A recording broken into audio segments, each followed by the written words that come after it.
عايزين نختم كده بان انتي تقولي، لو هتقولي نصيحة للبنات اللي لسه ما لقوش الصداقة القريبة دي، هتقولي لهم ايه؟ ما لقوش الصداقة القريبة. يعني نفسهم، فاهمة، نفسهم في صديقة وعمالين يدوروا، بس هما بيقولوا لك انه مش لاقي او مش عارفة ابقى قريبة من حد. بصي، حاسة انه بس ممكن يعني قبل ما هم يبدأوا يدوروا برضو، عشان يعني بحس انه دايما الناس بتدور، بس عايزاهم بس يبقوا يعني يدوا بس فرصة لنفسهم يفكروا انه بجد هم كمان يعني الشخص اللي كويس يبقى صديق. فاهمة قصدي؟ يعني حاسة انه دايما الناس بتبقى عايزة صديق، بس هي بس تفكر انه انا محتاجة مثلا اشتغل على ايه في نفسي صح عشان لما يبقى عندي صديق بجد ابقى انا الشخص الكويس. صح. فاهمة قصدي؟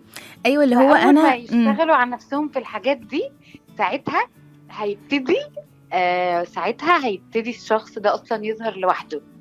دي حقيقة جدا. يعني عارفة انت فكرتيني بايه؟ اسم الله المقدم المؤخر، انه من بالظبط. معانيه ان اوقات اصلا احنا اللي بنكون سبب في التأخير الاقدار. انه فكرة ان انا بالظبط، مثلا دلوقتي عمالة بدعي ان انا اتجوز، بس الحقيقة ان انا مش جاهزة في اي حاجة ولا اعرف اصلا انا يعني قصدي ايه. كده، قصدي ان هم بالظبط. يشتغلوا على نفسهم، ان هم بجد لو عندهم الصاحب يكونوا هم الشخص اللي بيتفهم، اللي بيسمع.